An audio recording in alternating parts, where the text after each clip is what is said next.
ప్రియ శ్రోతలు, మీ బైబిళ్లు తెరవండి. ఈరోజు మనం 2 కొరింథీ 8వ అధ్యాయం 1 నుండి 11వ వచనం వరకు పాఠం చెప్పుకోబోతున్నాము. సావధానంగా వినండి. పౌలు కొరింథీయులకు 2వ ఉత్తరం రాస్తూ అన్నాడు, సహోదరులారా, మాసిదోనియ సంఘాలకు అనుగ్రహింపబడి ఉన్న దేవుని కృపను గూర్చి మీకు తెలియచేస్తున్నాము. ఎలాగనగా వారు బహుశ్రమల వలన పరీక్షించబడగా అత్యధికముగా సంతోషించారు. వారు నిరుపేదలైన వారి దాతృత్వము బహుగా విస్తరించింది. ఈ కృప విషయములో, పరిశుద్ధుల కొరకైన పరిచర్యలో పాలు పొందే విషయములో మనఃపూర్వకముగా మమ్మను వేడుకుంటూ, వారు తమ సామర్థ్యము కొలది మాత్రమే కాకుండా సామర్థ్యము కంటే ఎక్కువగా తమంతట తామే ఇచ్చారని మీకు సాక్ష్యమిస్తున్నాను. ఇదీగాక మొదట ప్రభువుకు దేవుని చిత్తము వలన మాకు తమను తామే అప్పగించుకున్నారు. ఇంతగా చేస్తారని మేమనుకోలేదు. కావున తీతు ఈ కృపను ఏలాగు పూర్వము మొదలుపెట్టాడో అలాగున దానిని మీలో సంపూర్ణము చేయమని మేము అతణ్ణి వేడుకున్నాము. మీరు ప్రతి విషయములో, అనగా విశ్వాసమందు, ఉపదేశమందు, జ్ఞానమందు, సమస్త జాగ్రత్తయందు, మీకు మా ఎడల ఉన్న ప్రేమయందు ఏలాగు అభివృద్ధి పొందుతున్నారో అలాగే మీరు ఈ కృపయందు కూడా అభివృద్ధి పొందేటట్లు చూసుకోండి. ఆజ్ఞాపూర్వకముగా మీతో చెప్పటం లేదు, ఇతరుల జాగ్రత్తను మీకు చూపడము చేత మీ ప్రేమ ఎంత యథార్థమైనదో పరీక్షించాలని చెప్తున్నాను. మీరు మన ప్రభు అయిన యేసుక్రీస్తు కృపను ఎరుగుదురు గదా. ఆయన ధనవంతుడై ఉండి మీరు తన దారిద్ర్యం వలన ధనవంతులు కావాలని మీ నిమిత్తము దరిద్రుడయ్యాడు. ఇందును గూర్చి నా తాత్పర్యము చెప్తున్నాను. సంవత్సరము కిందటనే ఈ కార్యము చేయుటమందేగాక చేయ తలపెట్టటమందు కూడా మొదటివారై ఉంటే అది మీకు మేలు. కావున తలపెట్టటానికి సిద్ధమైన మనస్సు మీలో ఎలాగు కలిగిందో అలాగే మీ కలిమి కొలది సంపూర్తి అయ్యేటట్లు మీరు ఆ కార్యమును ఇప్పుడు నెరవేర్చండి. శ్రోతలు వింటున్నారా? ఈ అధ్యాయమంతా దాతృత్వాన్ని గురించే పౌలు మాట్లాడుతున్నాడు. గత 7 అధ్యాయాలలో పౌలు ఆదరణను గురించి మాట్లాడాడు. క్రైస్తవ విశ్వాస జీవితంలో మనకు గొప్ప సహాయకుడున్నాడు. ఆయనే యేసుక్రీస్తు. యెరూషలేములో విశ్వాసులు ఆర్థికంగా గొప్ప ఇబ్బందిలో ఉన్నారు. వారికి సహాయం చేయడానికి పౌలు కొంత ద్రవ్యం సేకరిస్తున్నాడు. ఇప్పుడు విశ్వాసి జీవితాన్ని గురించి కాదు, విశ్వాసి దాతృత్వాన్ని గురించి పౌలు మాట్లాడుతున్నాడు. 8, 9 అధ్యాయాలలో ఇదే అంశం కొనసాగుతుంది. దాతృత్వంలో కొన్ని ఉదాహరణలు, సాదృశ్యాలు, దాతృత్వాన్ని గురించిన ప్రబోధం, దాతృత్వంలో ఇమిడి ఉన్న ఆశీర్వాదాలు, దాతృత్వానికి ప్రోత్సాహకరమైన కొన్ని మాటలు పౌలు చెప్తున్నాడు. దాతృత్వమందు పాటించవలసిన కొన్ని నియమాలు, సూత్రాలు ఉన్నాయి. కొత్త నిబంధనలో దాతృత్వము ఒక ఆజ్ఞ కాదు, అది దాతృత్వంలోని ప్రాథమిక సూత్రం. ఈ వాక్య భాగంలో కీలక పదం కృప. ఈ అధ్యాయంలో కృప అనే మాట 7 సార్లు వస్తుంది. 9వ అధ్యాయంలో 3 సార్లు వస్తుంది. ఈ 2 అధ్యాయాలలో మొత్తం 10 సార్లు కృప అనే మాట ప్రయోగించబడింది. అంశం కృపా దాతృత్వం. దేవుని కృపతో ఈ అధ్యాయం మొదలవుతుంది. మాసిదోనియ సంఘములకు అనుగ్రహించబడి ఉన్న దేవుని కృప. 4వ వచనంలో కృపను తిరిగి పేర్కొని ఈ కృప విషయంలో వారెంతో ఎదిగారు. తమ సామర్థ్యము కొలది కాదు, అంతకు మించి ఇచ్చారు. ఎవ్వరూ బలవంతం చేయలేదు, తమంతట తామే ఇచ్చారు. కృపా సహవాసము, ఈ రెండిటి మధ్య అవినాభావ సంబంధం ఉంది. 6వ వచనంలో కృప అనే మాట మళ్లీ వస్తుంది. చూడండి, తీతు ఈ కృపను మొదలుపెట్టాడు, అతడే దీన్ని సంపూర్ణం చేస్తాడు. దాతృత్వం అనేది కృప అంటున్నాడు పౌలు. కృపాదాతృత్వం పరిశుద్ధాత్మ ప్రేరణ, ఆత్మ కలిగించిన స్ఫూర్తి. సంఘంలో విశ్వాసులలో జరిగే ఈ కార్యం పరిశుద్ధాత్మ చేసింది, చేస్తున్నది. మాసిదోనియ సంఘాలలో ప్రవర్తిల్లే ఈ ఆత్మకృప కొరింథీ సంఘంలోకి రావాలని పౌలు ఆకాంక్ష. గ్రీకు భాషలో కృప అనడానికి క్యారిస్ అనే మాట వాడతారు. సాధారణ అర్థంలో క్యారిస్ అంటే అందం, మంచితనం, సౌందర్యం, శ్రేష్టమైనది, ఉదాత్తమైనది. అయితే పరిశుద్ధాత్మ ఈ మాటలోకి కొత్త అర్థాన్ని తెచ్చి ప్రవేశపెట్టాడు. దేవుని కృప అంటే దేవుని ఉత్కంఠ, తీవ్రమైన కోరిక, తన మంచితనమంతా మనతో పంచుకోవాలనే తీవ్ర వాంఛ. నీకు శ్రేష్టమైనవి ఇవ్వాలని దేవుడు ఎంతగానో కోరుతున్నాడు. దేవుడు నిన్ను తనంత వాణ్ణి చెయ్యాలని తాపత్రయపడుతున్నాడు. ఇది దేవుని కృప. నిన్ను తన రూపానికి మార్చాలని దేవుని తపన. ఎఫెసీ పత్రిక 2వ అధ్యాయం 8వ వచనంలోని దేవుని కృప ఇదే. మీరు విశ్వాసము ద్వారా కృపచేత రక్షించబడి ఉన్నారు. ఇది మీ వలన కలిగినది కాదు, దేవుని వరమే. అది క్రియల వలన కలిగినది కాదు గనుక ఎవ్వడూ అతిశయపడడానికి వీల్లేదు. దేవుడిచ్చిందే రక్షణ, మనం సంపాదించుకున్నది కాదు. మనల్ని రక్షించాలనే ఉత్కంఠ ఆయనకుంది. మన పాపాలను క్షమించడానికి ఆయన ఏం చేశాడు? పరిశుద్ధుడైన దేవుడు పాపి యొక్క పాపాన్ని క్షమించడానికి ఏం చెయ్యాలి? మన పాపాల కోసం చనిపోవడానికి తన కుమారుణ్ణి పంపాడు. దేవుడు లోకాన్ని ప్రేమించి తన అద్వితీయ కుమారుణ్ణి ఇచ్చాడు. ఇది రక్షణ మార్గం. ఇవ్వటమే దేవుని పని, పుచ్చుకోవటం కాదు. దేవుడు బీదవాడా? ఆయనకు మనం చందాలు, విరాళాలు, కానుకలు ఇవ్వాలా? అవి ఆయనకు కావాలా? లేకపోతే ఆయనకు గడవదా? కీర్తన 50 వచనాలు 10 నుండి 12 వరకు దేవుడంటున్నాడు, అడవి మృగములన్నీ, 1000 కొండల మీది పశువులన్నీ నావే కదా. కొండలలోని పక్షులన్నిటినీ నేనెరుగుదును. పొలములలోని పశ్వాదులు నా వశమై ఉన్నాయి. లోకము, దాని పరిపూర్ణత నావే. దేవుడికి ఆకలవుతుందా? అన్నం పెట్టమని దేవుడు అడుగుతాడా? అంతా ఆయనదే. ఆయనకు ఎట్టి కొదవా లేదు, కొరత లేదు.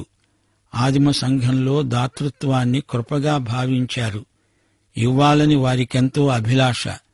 ఆదిమ సంఘానికి ఒకే ఒక తీవ్రమైన కోరిక, దేవుని సంగతులను ఇతరులతో పంచుకోవాలి. దేవుని వాక్యాన్ని అందరికీ పంచిపెట్టాలి. పౌలు స్థానిక సంఘానికి ఈ ఉత్తరం రాశాడని మనం గుర్తుంచుకోవాలి. సువార్తను లోకానికి మొదట విడుదల చేసింది యెరూషలేము సంఘం. సువార్త అక్కడే మొదలైంది. యెరూషలేము నుండి భూదిగంతాల వరకు వ్యాప్తి చెందింది సువార్త. అందరమూ యెరూషలేములోనే ఉండిపోదామనుకున్నారు. స్టెఫను హతసాక్ష్యం తరువాత క్రైస్తవులకు శ్రమలొచ్చాయి. వారందరూ చెదిరిపోయారు. యూదయకు, సమరయ్యకు, భూదిగంతాల వరకు సువార్తను తీసుకుని తలా ఒక దిశగా వారందరూ చెదరిపోయారు. యెరూషలేములోని స్థానిక సంఘం శ్రమలను బట్టి బలహీనమైంది. కాని సువార్త లోకమందంతటా ప్రబలంగా ప్రసరించింది. కరువొచ్చింది. యెరూషలేము విశ్వాసులు ఆర్థికంగా ఇబ్బంది పడుతున్నారు. యెరూషలేము సంఘానికి చేతిలో అంతగా డబ్బు లేదు. పౌలు ఈ విషయంలో ఎంతో హృదయభారంతో ఉన్నాడు. ఈ అక్కరను మీరు పంచుకోవాలి అని కొరింథు సంఘానికి రాస్తున్నాడు. పౌలు తన 3వ సువార్త యాత్ర ప్రారంభించబోతున్నాడు. యెరూషలేములోని విశ్వాసుల కోసం ఉపకార ద్రవ్యం సేకరిస్తున్నాడు. ఈ సంఘాలు తమ తల్లి సంఘానికి సహాయం పంపుతున్నారు. ఈ రోజుల్లోనైతే తల్లి సంఘమే పిల్ల సంఘాలకు సహాయపడాల్సి వస్తోంది. పౌలు స్వయంగా కొరింథీకి రాలేకపోయాడు. ఈ ఉత్తరంలో దాతృత్వాన్ని గురించి ప్రసంగిస్తున్నాడు. నేను వచ్చి మీ దగ్గర డబ్బు వసూలు చేయాలని కాదు. మీ మీద నేను ఒత్తిడి తెచ్చే ప్రసక్తే లేదు. మీ మధ్య నేను డబ్బును గురించి మాట్లాడను. అందుకోసం నేను రాను. నేను రాకముందే మీరు కొంత మొత్తం సిద్ధం చేసి ఉంచాలి. నేను వచ్చి మీకు వాక్యం ప్రకటిస్తాను. నా పని ధనసేకరణ కాదు, అది చెయ్యవలసింది మీరు. శ్రోతలు వింటున్నారా? అప్పుడు స్థానిక సంఘ సమస్యలు ఇప్పుడవి గత చరిత్రలో భాగమైపోయాయి. అయితే పౌలు నేర్పిన ఆధ్యాత్మిక సూత్రాలకు కాలదోషం పట్టదు.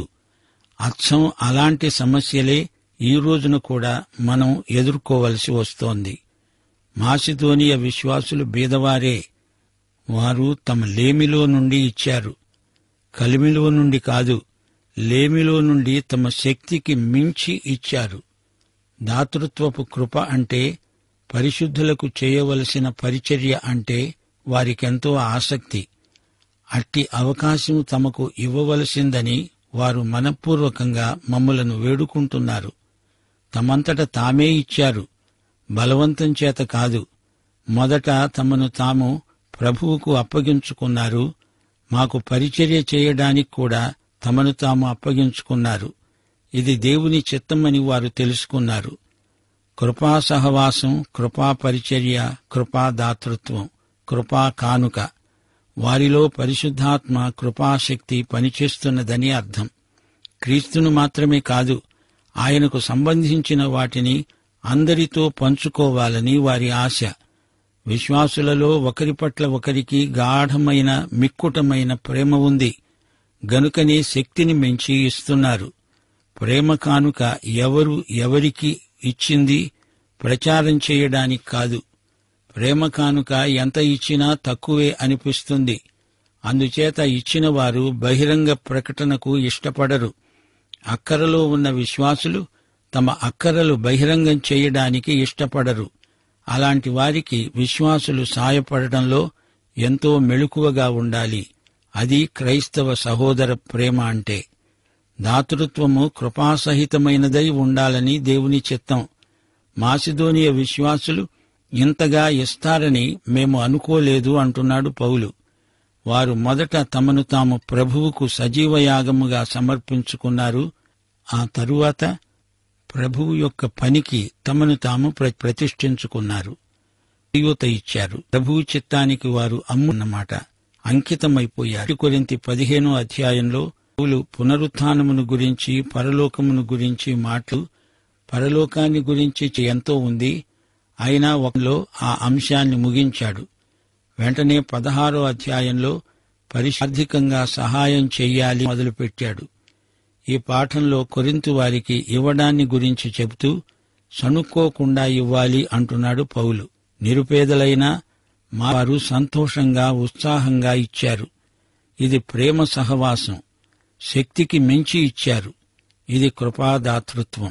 యెరూషలేము తల్లి సంఘానికి వారు ఆధ్యాత్మికంగా ఎంతో అచ్చి ఉన్నారు. వారే తమకు సువార్తను అందించారు. ఇప్పుడు భౌతికమైన ఈ కానుకలు పంపుతున్నారు. గలతీ పత్రిక 6వ అధ్యాయం 6వ వచనంలో పౌలేమన్నాడు? వాక్యోపదేశము పొందేవాడు ఉపదేశించేవానికి మంచి పదార్థములన్నిటిలో భాగమివ్వాలి. ఆధ్యాత్మిక పోషణ నీకిచ్చేవానికి భౌతిక పోషణ ఇవ్వడం విశ్వాసి బాధ్యత. ఇవ్వాల్సి వచ్చిందే అని అర్ధమనస్సుతో ఇవ్వకూడదు. అందరూ సువార్త వినాలనే ఆశతో తీవ్రమైన కోరిక గలవారై ఆనందంగా, స్వచ్ఛందంగా, కొలత తూకము లేకుండా ఇవ్వాలి. దేవాలయంలోకి ఎందరెందరో వస్తున్నారు, కానుకలిస్తున్నారు. ప్రభు అందరినీ కనిపెట్టి చూస్తున్నాడు. అప్పుడొక బీద విధవరాలు వచ్చి తన కానుక వేసింది. ఆమె అందరికంటే ఎక్కువ ఇచ్చింది అన్నాడు ప్రభు. వారందరూ తమకు కలిగిన సమృద్ధిలో నుండి కానుకలు వేశారు గాని ఈమె తన లేమిలో తనకు కలిగిన జీవనమంతా వేసింది. ఆమె తనకున్నదంతా ఇచ్చివేసింది. 2 కాసులు కాదు, ఆమెకున్నదంతా ఆ కానుకల పెట్టెలో వేసింది. ఆమె ఇచ్చినంత ఇవ్వగల ధనికులెవరున్నారు? ప్రభు యొక్క కృపాదాతృత్వం ఆయన శిలువ వద్ద మనకు బోధపడుతుంది. ఆయన తనను తానే మనకు ఇచ్చివేసుకున్నాడు. దేవుడు నీవిచ్చింది ఎంతో చూస్తున్నాడు. నీవు మిగుల్చుకున్నది ఎంతో అది కూడా చూస్తున్నాడు. పుచ్చుకోవడం కంటే ఇవ్వడమే ధన్యత అన్నాడు ప్రభు. మాసిదోనియ విశ్వాసులు తమను తామే ఇచ్చివేసుకున్నారు. అది కృపాదాతృత్వమంటే. దేవునికి తమను తామే ఇచ్చివేసుకున్నప్పుడు తమకు మిగిలేది ఏముంది? దేవుణ్ణి కలిగి ఉన్న వారికి దాతృత్వం పెద్ద సమస్యేమీ కాదు. నీవు దేవునికి చెందిన వ్యక్తివి అయి ఉండకపోతే దేవునికి నీవేమీ ఇవ్వకూడదు. ఇచ్చినా ఆయన తీసుకోడు, అంగీకరించడు.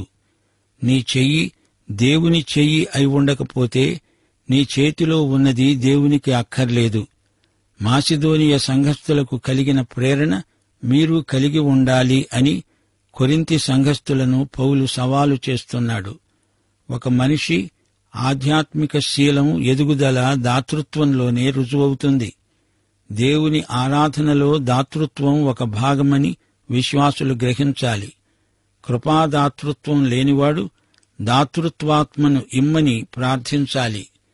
కొరింథీ విశ్వాసులారా, మీరు ప్రతి విషయంలో అభివృద్ధిలోనే ఉన్నారు. విశ్వాసంలో, ఉపదేశంలో, జ్ఞానంలో, ఆధ్యాత్మిక అప్రమత్తతలో, ప్రేమలో ఎంతో అభివృద్ధి పొందారు. కృపాదాతృత్వంలో కూడా అభివృద్ధి చెందుతారని ఆశిస్తున్నాము అంటూ పౌలు ఆశాభావాన్ని వ్యక్తం చేస్తున్నాడు. మీరు సాక్ష్యమివ్వగలరు. విశ్వాసాన్ని ఆ విధంగా పెంచుకున్నారు.